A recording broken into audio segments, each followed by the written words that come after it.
ሰላም ጤና ይስጥልኝ የተከበራችሁ ተመልካቾቻችን ከኢሳት ነፃ የህዝብ ሚዲያ የሰዓቱን ዜና ይዘንላችሁ ቀርበናል። ከዜናዎቹ ጋር ሰላማዊት ሙሉጌታ አብሬያችሁ ቆይታ አደርጋለሁ። ቀዳሚ ወዳደረግነው ዜና ተሻገርን። ጠቅላይ ሚኒስትር አብይ አህመድ ለሲቪልና ወታደራዊ አገልግሎት የሚውሉ ሰው አልባ አውሮፕላኖች የሚያመርተውን የስካይዊን ኢንዱስትሪ መርቀው ከፈቱ። ጠቅላይ ሚኒስትሩ በዚህ ወቅት እንደገለጹት ኢንዱስትሪው የሚያመርታቸው ድሮኖች ኢትዮጵያ ሉዓላዊነቷን የመጠበቅ አቅሟን ይበልጥ ያሳድጋል ብለዋል። ድሮኖቹ በከፍተኛ መልክዓ ምድር ላይ በብቃት አገልግሎት የሚሰጡና ጸረ ድሮን ጭምር የታጠቁ መሆናቸውን አረጋግጠዋል። ኢንዱስትሪው ድሮኖችን ከኢትዮጵያ ባሻገር ለውጭ ገበያ ማቅረብ የሚያስችል አቅም አለውም ብለዋል። ጠቅላይ ሚኒስትሩ እነዚህን አቅሞች የምናጎለብተው ለመዋጋት አይደለም፣ ውጊያን ለማስቀረት ነው ብለዋል። ኢትዮጵያ የመከላከያ አቅሟን የምታጎለብተው ትናንሽ አቅም ይዘው ለሚሳሳቱ ኃይሎች ብዙ ጊዜ ሰጥተው እንዲያስቡ ለማስቻል እንደሆነም ተናግረዋል። ለኢትዮጵያ መከላከያ ሰራዊት፣ ለፖሊስ ሰራዊት፣ ለደህንነት ተቋማት የሚሰጠው የማባዛት አቅም በጣም ከፍተኛ ነው። ይሄንን ከፍተኛ አቅም ቴክኖሎጂ እንደሚታወቀው አዳጊ ስለሆነ ሁለት ሶስት ጉዳዮች ማድረግ ይጠበቅብናል። አንደኛ ምርምር ማስቀጠል አለብን። አሁን ካገኘነው ድል በላይ አዲስ ድል፣ አሁን ካገኘነው ውጤት ላይ ከፍተኛ ውጤት ለማምጣት ምርምር ያስፈልጋል። ሁለተኛ ገበያ በስፋት ማፈላለግ አለብን። በአፍሪካ ገበያ ውስጥ በስፋት እየሸጥን ተጠቃሚው ራሱ ከሚገጥመው ፈተና ከሚገጥመው ችግር በሚያመጣው ግብአት መሰረት ማሻሻል ይጠበቅብናል። በሰሞኑ ያየናቸው አጠቃላይ አቅሞች ኢትዮጵያ እያንሰራራች እንደሆነ ኢትዮጵያ አስተማማኝ አቅም ላይ እንዳለች ያመለክታል። እነዚህን አቅሞች የምናጎለብተው ለመዋጋት አይደለም፣ ውጊያን ለማስቀረት ነው። ትናንሽ አቅም ይዘው ለሚሳቱ ኃይሎች ብዙ ጊዜ እንዲያስቡ ለማስቻል ነው። ውጊያን ለማስቀረት ዲተር ለማድረግ ከፍተኛ አቅም ስላለው ነው። ያ ግን ሳይሆን ቀርቶ ደግሞ ቢያጋጥም ባጠረ ጊዜ ውስጥ ለማሳጠር የሚያግዙ አቅሞች ናቸው። እንደ ትናንትናው አንለምንም፣ እኛን የምናመርተው እንደ ትናንትናው አንገዛም፣ እዚሁ ነው የምናመርተው። እንደ ትናንትና በቁጥር አንያዝም፣ ማባዛት እንችላለን እና በቂ ሰው አለን፣ ቴክኖሎጂ አለን። ሀገራችንን ለመጠበቅ የሚያስችል ከፍተኛ ብቃት ያለን መሆኑን የሚያረጋግጥ ነው። በተያያዘ ዜና ኢትዮጵያ በሁሉም ዘርፍ ራሷን እንድትችል አቅደን እየሰራን ነው ሲሉ ምክትል ጠቅላይ ሚኒስትር ተመስገን ጥሩነህ ገለጹ። ምክትል ጠቅላይ ሚኒስትር ተመስገን ጥሩነህ ትላንት የተመረቀውን የሲቪልና ወታደራዊ አገልግሎት የሚውሉ ሰው አልባ አውሮፕላኖችን የሚያመርተውን የስካይዊን ኢንዱስትሪ አስመልክቶ በማህበራዊ ትስስር ገጻቸው ባስተላለፉት መልእክት ባልጠበቅነው ፍጥነት ትግበራችን ስኬት እያመጣ ነው ብለዋል። ሁላችንም በተሰማራንበት ዘርፍ ለሀገራችን እድገትና ብልጽግና እስካሁን ባገኘናቸው ስኬቶች ሳንረካ ሌት ተቀን መስራታችንን መቀጠል ይገባናል ብለዋል። ለስካሁኑ ስኬቶቻችንና አስገራሚ ውጤቶች ኢትዮጵያን በሙሉ እንኳን ደስ አለን ሲሉም መልእክታቸውን አስተላልፈዋል። የወጣቶችን እምቅ አቅምና ክህሎት የሚያጎለብት ስራ እየተሰራ ነው ተባለ። ይህንን የተገለጸው በምክትል ከንቲባ ማዕረግ የአዲስ አበባ ከተማ አስተዳደር የዲሞክራሲ ስርዓት ማስተባበሪያ ጽህፈት ቤት ነው። 7ኛው ከተማ አቀፍ የወጣቶች ፌስቲቫል በአዲስ አበባ ከተማ አስተዳደር ወጣቶችና ስፖርት ቢሮ አዘጋጅነት ተካሂዷል። በምክትል ከንቲባ ማዕረግ የአዲስ አበባ ከተማ አስተዳደር የዲሞክራሲ ስርዓት ማስተባበሪያ ጽህፈት ቤት ኃላፊ አቶ ሞገስ ባልቻ በዚህ ወቅት እንደገለጹት የከተማው ወጣቶች ያላቸውን እምቅ አቅምና ክህሎት እንዲያዳብሩ በርካታ ስራዎች እየተሰሩ ይገኛሉ። ወጣቶች የራሳቸው ክህሎትና ችሎታ መለየትና ማጎልበት የሚችሉባቸው በርካታ የስብዕና መገንቢያ ማዕከላት በመዲናዋ መገንባታቸውን ገልጸዋል። የአዲስ አበባ ከተማ አስተዳደር ወጣቶችና ስፖርት ቢሮ ኃላፊ አቶ በላይ ደጀን በበኩላቸው የፌስቲቫሉ ዓላማ አንድነትን፣ ህብረ ብሔራዊነትን እንዲሁም ወንድማማችነትን በወጣቶች ዘንድ ይበልጥ ለማስረጽ ነው ብለዋል። ከዚህም ባለፈ ወጣቶች የራሳቸውን እምቅ አቅም ለይተው በሀገር ልማትና ዘላቂ ሰላም ላይ የድርሻቸውን ሚና እንዲወጡ ለማስቻልና ልምድና ተሞክሯቸውን የሚለዋወጡበት ነው ማለታቸው ኢዜአ ዘግቧል። ነጋችንን የምንገነባው ባህልና ወጋችንን በአግባቡ መንከባከብና ማጎልበት ስንችል ነው ተባለ። የኦሮሚያ ክልል ፕሬዝዳንት ሽመልስ አብዲሳ ይህንን ያሉት ከየካቲት 25 ቀን 2017 ዓ.ም ጀምሮ በምስራቅ ቦረና ዞን በተለያዩ ሁነቶች ሲካሄድ በቆየው የ72ኛው ዙር የቦረና አባገዳ ባሊ የስልጣን ርክክብ መርሃ ግብር ላይ ተገኝተው ነው። በመርሃ ግብሩ ላይ የተገኙት ፕሬዝዳንት ሽመልስ አብዲሳ ባስተላለፉት መልእክት የገዳ ስርዓት በህዝቡ ባህልና እሴቶች ታንጾና በሂደት ያጋጠሙት ችግሮችን በጥናት በማስተካከል እዚህ ደርሷል ብለዋል። በተጨማሪም ነጋችን የምንገነባው ባህልና ወጋችንን በአግባቡ መንከባከብና ማጎልበት ስንችል ነው ያሉት አቶ ሽመልስ ትውልዱ ዘመኑን በዋጀ ሁኔታ ወጉና ባህሉን በማደስ አጎልብቶ ማስቀጠል ይገባዋል ብለዋል። የክልሉ መንግስት ይህን መሰረት በማድረግ በስርዓተ ትምህርትና በቴክኖሎጂ ግንባታ እንዲሁም በማህበራዊና በኢኮኖሚ የልማት ሂደት ውስጥ የህዝቡን ባህልና ወግ መሰረት አድርጎ እየሰራ ይገኛል ብለዋል። የክልሉ ባህልና ቱሪዝም ቢሮ ኃላፊ ወይዘሮ ጀሚላ ቢርቢሩ በበኩላቸው የገዳ ስርዓት በዘመናት የስልጣኔ ሂደት ሁሉ ራሱን እያደሰና ፈተናዎችን እያለፈ ባማረ መልኩ ለዚህ በቅቷል ብለዋል። የክልሉ መንግስትም የገዳ ስርዓት ትውልዱ እንዲማረውና ለዓለም እንዲተዋወቅ አጠንክሮ ይሰራል በማለት አስረድተዋል።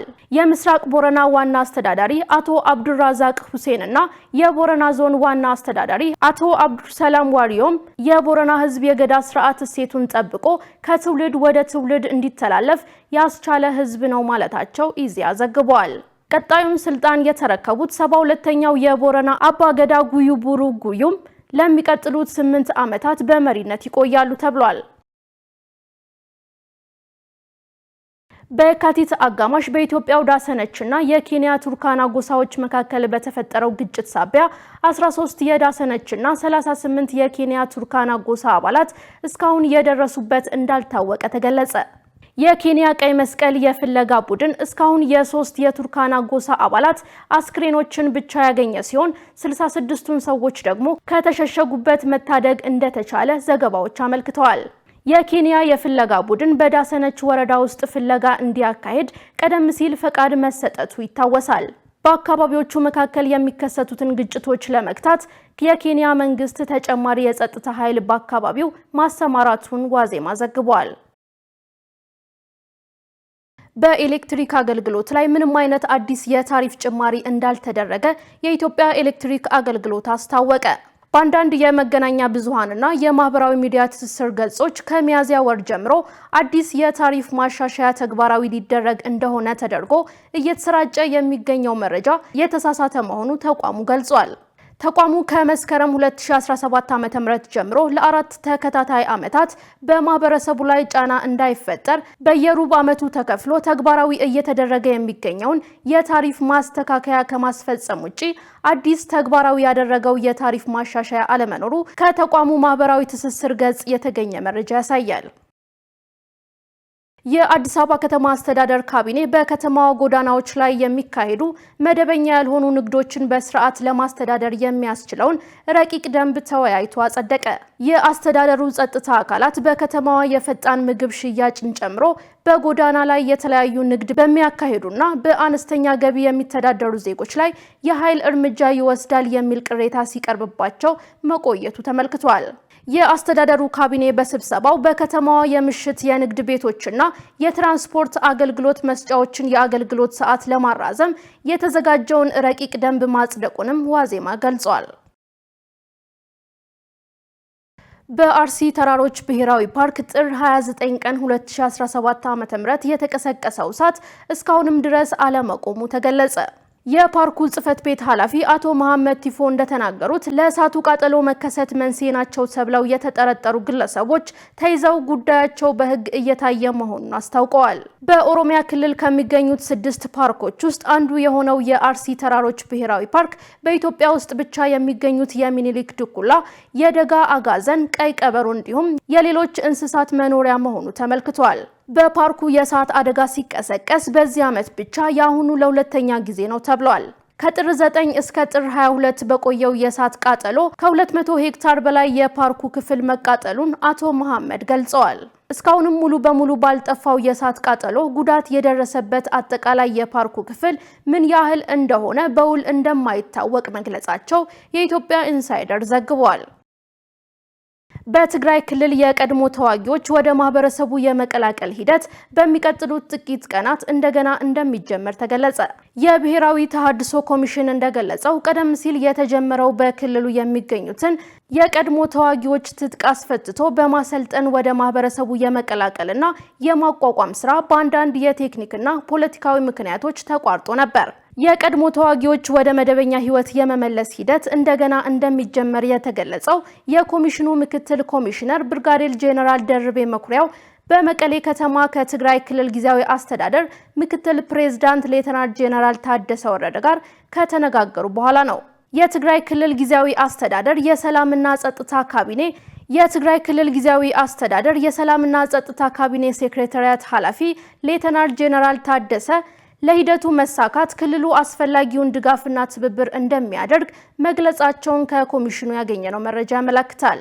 ባለፈው ህዳር ወር ተጀምሮ የነበረው ይህ ሂደት የቀድሞዎቹን ተዋጊዎች የማረጋገጥ፣ ዲሞቢላይዝ የማድረግ፣ የመመዝገብና የተሃድሶ ስልጠና በመስጠት ወደ ማህበረሰቡ የመቀላቀል ስራ እንደሚያካትት ተመልክቷል። ተመልካቾቻችን ከኢሳት ነጻ የህዝብ ሚዲያ ወደ እናንተ የሚተላለፈው የሰዓቱ ዜና አሁንም እንደቀጠለ ነው። አሁን ደግሞ ወደ ውጭ ዜናዎቻችን ተሻገርን።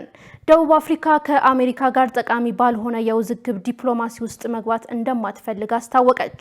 ሀገሪቱ ይህንን ያስታወቀችው ፕሬዝዳንት ዶናልድ ትራምፕ ደቡብ አፍሪካ የነጮችን መሬት እየወረሰች ነው የሚለውን ክሳቸውን በድጋሚ ካሰሙ በኋላ ነው። ፕሬዝዳንት ዶናልድ ትራምፕ ለደህንነታቸው በመስጋት ከደቡብ አፍሪካ ለቀው መውጣት ለሚፈልጉ ነጭ አርሶ አደሮች ወደ አሜሪካ መጥተው እንዲኖሩ እንደሚፈቅዱ እንዲሁም ዜግነት በቀላሉ እንዲያገኙ እንደሚያደርጉ ጥሪ አቅርበዋል።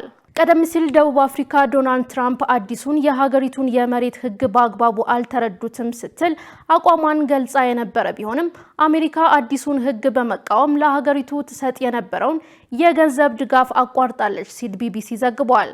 ፕሬዝዳንቱ በድጋሚ የሰነዘሩትን አስተያየት ተከትሎ የደቡብ አፍሪካ መንግስት በሰጠው ምላሽ ሀገሪቱ አሁንም ከትራምፕ አስተዳደር ጋር የጋራ ተጠቃሚነት ያለው የንግድ፣ የፖለቲካና የዲፕሎማሲ ግንኙነት ለመገንባት ቁርጠኛ መሆኗን ገልጸዋል። የሶሪያ የጸጥታ ኃይሎች በሀገሪቱ የባህር ዳርቻ አካባቢ በቀጠለው አለመረጋጋት በመቶዎች የሚቆጠሩትን የአላዋይት ማህበረሰብ አባላት ገለዋል በሚል ተወነጀሉ። መቀመጫውን በብሪታንያ ያደረገው የሶሪያ የሰብአዊ መብቶች ታዛቢ አርብና ቅዳሜ በአላዋይት ማህበረሰብ አባላት ላይ ባነጣጠረው ጥቃት 30 ጭፍጨፋዎች ተካሂደዋል የሚል ውንጀላ የቀረበበት ሲሆን በዚህም በአጠቃላይ 745 ንጹሃን ዜጎች ተገድለዋል ብለዋል። የቀድሞ ፕሬዝዳንት በሽር አልአሳድ ጎሳዎች የሆኑ የማህበረሰብ አባላት ከሚኖሩበት አካባቢ በመቶዎች የሚቆጠሩ ሰዎች መሰደዳቸው ተነግረዋል። በሶሪያ በታህሳስ ወር አማጽያን የአሳድን መንግስት ካስወገዱ በኋላ ከፍተኛ ነው በተባለ የሰሞኑ ግጭት በጠቅላላ ከ1000 በላይ ሰዎች መሞታቸው ተመልክቷል። የሶሪያን የሰብአዊ መብት ሁኔታ የሚከታተለው ተቋም በግጭቱ 125 የመንግስት የጸጥታ ኃይሎችና 145 የአሳድ ደጋፊ ተዋጊዎች ተገድለዋል ብለዋል። የሶሪያ መከላከያ ሚኒስትር ቃል አቀባይ ለሀገሪቱ የዜና ወኪል ሳና በሰጡት መግለጫ በመንግስት የጸጥታ ኃይሎች ላይ የሽምቅ ጥቃት ለማድረስ ተሞክሮ እንደነበር ገልጸዋል።